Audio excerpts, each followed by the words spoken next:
Olá pessoal, bem-vindo de volta. Vamos dar continuidade ao nosso curso de interpretação do computador de voo. Continuamos aqui na face A e hoje vamos falar das conversões. Vamos aprender, além de outras funcionalidades que tem esse computador de voo, a gente vai trabalhar conversões de pés para metro, galão americano, galão imperial e litro e vice-versa, milha náutica para milha terrestre e quilômetro e vice-versa, libra para quilo, enfim. Vamos fazer todas as conversões que facilitam a vida de um piloto com essa ferramenta. Então, mais uma vez, hoje nós não vamos precisar da régua, vamos trabalhar apenas com o disco. E antes de começar a fazer as conversões que são voltadas para o meio aeronáutico, eu quero falar que esta ferramenta aqui, ela, dentre outras coisas, ela resolve qualquer regra de 3. Isso mesmo, então a gente tem um disco móvel, que é o disco interno, e se eu quiser resolver qualquer regra de 3, basta eu estipular uma grandeza para o disco interno e outra para o disco externo. Por exemplo, eu quero converter real para dólar, então eu posso dizer que tudo o que eu for ler no disco interno é real e tudo que eu for ler no disco externo é dólar. Então, dólar, qual é a conversão hoje? Em abril de 2021, hoje dia 26, um dólar, que eu vou ler aqui onde tem o 10, equivale a quantos reais? Hoje, aproximadamente 5,50. Então, eu vou levar o 5,50 do disco interno para coincidir com o 1 do disco externo. E agora, eu tenho qualquer conversão para qualquer quantidade. Se $1 vale 5,50, $2 vão valer quanto? R$11. $3, 16,50. $4, R$22. Eu lembro que este computador e o seu computador de voo, ele admite um erro da ordem de 1%. Então é um erro muito pequeno que não vai fazer diferença nos nossos cálculos. A gente vai voltar a falar sobre essa capacidade do computador de fazer regra de 3 quando a gente estiver trabalhando com velocidade, distância e tempo, combustível, consumo e tempo. E hoje vamos dar continuidade a conversões. Primeira conversão. Conversão de pé para metro e vice-versa. Então vamos dar uma olhada aqui no disco externo, e aqui no disco externo, próximo do 14 do disco externo, a gente tem a indicação FT. Então, esta seta aqui vai ser a referência para a gente converter a unidade de pés. Bom, eu quero converter pés para metros. Então, se eu estou trabalhando pés no disco externo, eu preciso trabalhar metros no disco interno. E aí, se você observar aqui próximo do 44 do disco interno, vou agrupar aqui, a gente tem a setinha que indica metros. Para eu converter pés para metros, tudo o que eu preciso fazer é girar o disco interno até que haja uma coincidência dessas duas setas e agora eu tenho a conversão de qualquer quantidade de pés em metro ou vice-versa. Como é que a gente faz essa leitura?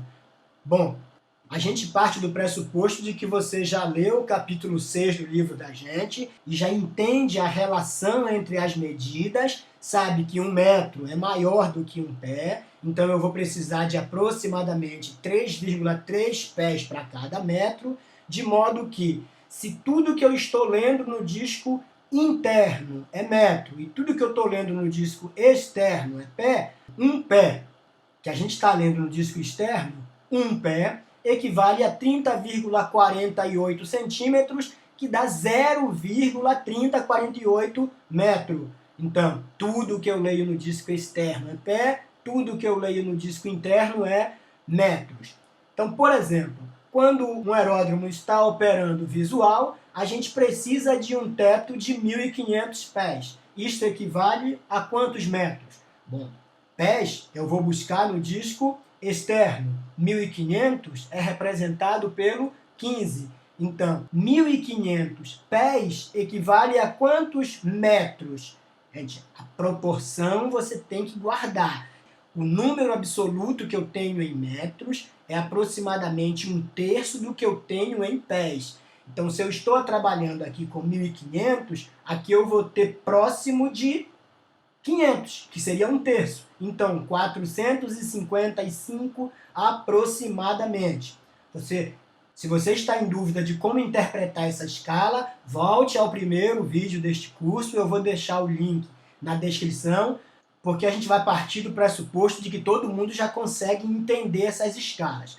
Então, 1.500 pés equivale a aproximadamente 455 metros. E eu vou buscar qualquer valor, uma aplicação prática. Vamos pegar uma aeronave que voa a 36 mil pés, no nível de voo 360, 36 mil pés no disco externo, eu vou buscar o 36, 35, 36 é este segundo traço aqui, e aqui eu tenho a marcação em pés. Então, no disco interno eu tenho a marcação em metros. 36 mil pés equivale a aproximadamente 11 mil metros. O livro da gente tem muito exercício para essa funcionalidade de computador de voo. A gente pede que você faça os exercícios. São 365 questões no final do nosso livro para você exercitar todos os assuntos. Então, a gente vai ensinar como é que faz aqui e lá no livro você vai fazer os exercícios. Próxima conversão: milha náutica, milha terrestre e quilômetro e vice-versa.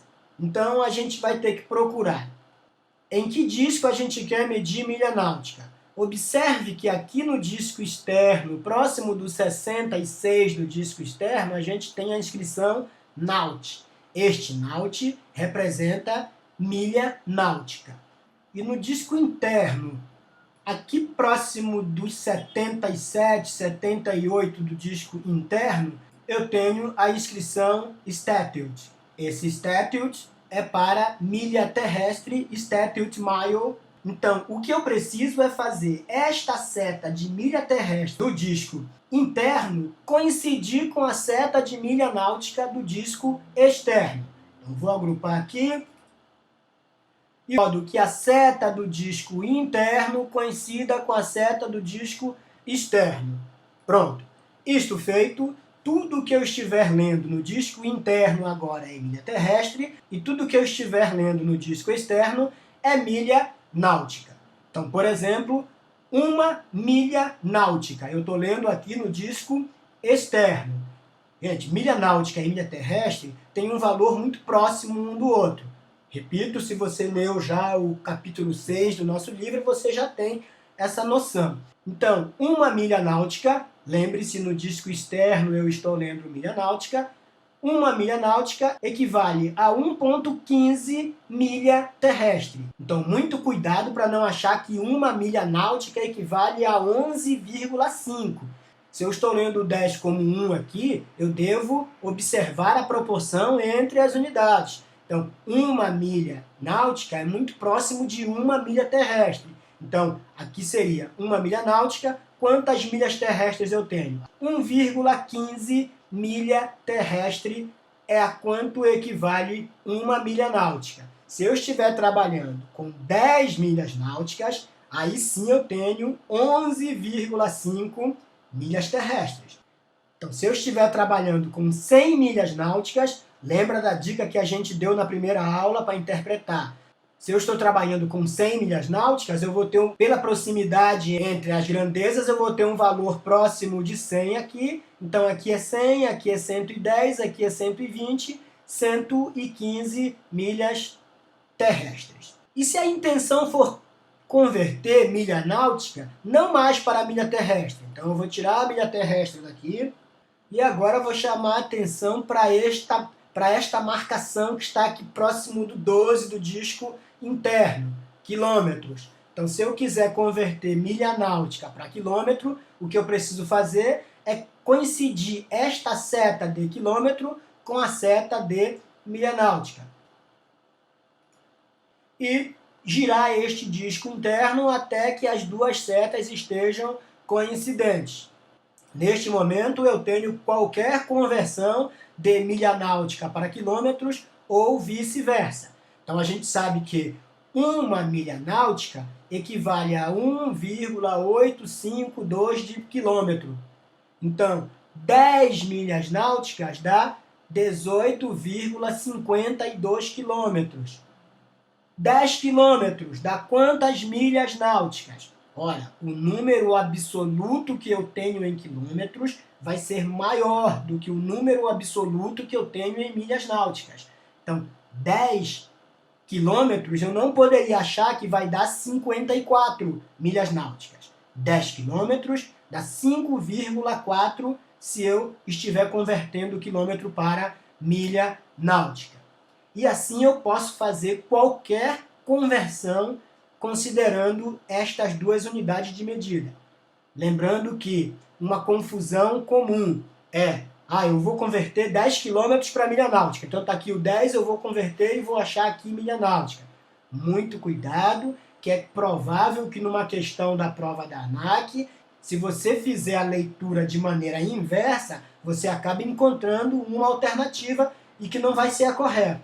Então, primeiramente, eu preciso identificar onde é que está a milha náutica e onde é que está quilômetro. Então, se milha náutica está no disco externo, eu não posso achar que este 10 aqui equivale a quilômetro. Eu devo buscar o 10 no disco interno. E aqui estariam os 10 quilômetros. Este 70 ou este 7 representa também quilômetros. Eu faço questão de ficar repetindo isso, gente, para que vocês também façam isso quando estiverem exercitando, que é uma maneira ótima para não confundir em que disco eu estou lendo cada unidade. Então, 7 quilômetros, eu tenho aproximadamente 3,5, 3,6, 3,7, aproximadamente 3,8 milhas náuticas. E se eu quiser converter agora quilômetro, não para milha náutica, mas para milha terrestre, agora eu preciso fazer com que a seta do quilômetro coincida não mais com milha náutica, mas com a milha terrestre. Estético do disco externo, que é representado pela seta que está logo após a inscrição STAT. E aí a gente vai girar o disco interno até que haja a coincidência entre as duas setas mais uma vez. O interno é quilômetro, tudo que eu estou lendo no disco externo é milha terrestre. Lembra da relação? Uma milha terrestre equivale a 1,609 km. E a gente vai usar a mesma lógica que a gente usou para as outras unidades que a gente estava convertendo. Por exemplo, 40. Este 40 aqui é milha terrestre ou é quilômetro? Então eu preciso observar que eu estou no disco interno, então 40 aqui representa 40 quilômetros. Ele vai representar quantas milhas terrestres? 25 milhas terrestres. Porque tudo que eu estou lendo no disco externo é milha terrestre. E fazendo a coincidência entre as duas setinhas das duas unidades, eu faço qualquer tipo de conversão. Existe uma outra maneira de fazer conversão direta entre essas três unidades, mas a gente acha que esta aqui que a gente ensinou basta para fazer estas três conversões. E a nossa próxima conversão vai ser de libras para quilo e vice-versa. Onde estão essas unidades? Então, se você observar aqui próximo do 36, 37 do disco externo, a gente tem a inscrição LBS, que é referente a esta unidade libras. E quilograma eu vou encontrar aqui próximo do 16, 17 do disco interno. Então você já sabe o que deve fazer, girar o disco interno até que esta seta de quilogramas coincida com a seta de libras. Vamos girar o disco aqui, fazer essa coincidência. E a partir de agora eu tenho qualquer conversão de libras para quilo ou vice-versa. Lembrando que a gente precisa conhecer a relação entre as unidades. Por exemplo, 1 quilograma. Qual é a relação entre quilograma e libra? 1 quilograma equivale a 2,2 libras. Então, 10 quilogramas, 22 libras. Tudo que eu estou lendo no disco interno é quilograma. Então, aqui, 50 quilogramas equivale a quantas libras? 100, 110, aqui seria 120, 115, então aproximadamente 111 libras. Repito mais uma vez, este computador ele admite um erro da ordem de 1%. E isso não vai fazer diferença nos nossos cálculos. E se eu quiser saber, por exemplo, 300 libras equivale a quantos quilogramas? Ora, se é libra, é no disco externo que eu vou buscar. 300 libras, o que eu tenho em número absoluto para quilogramas é menor. Então, vai dar aproximadamente 130, 135, aproximadamente 136 quilogramas.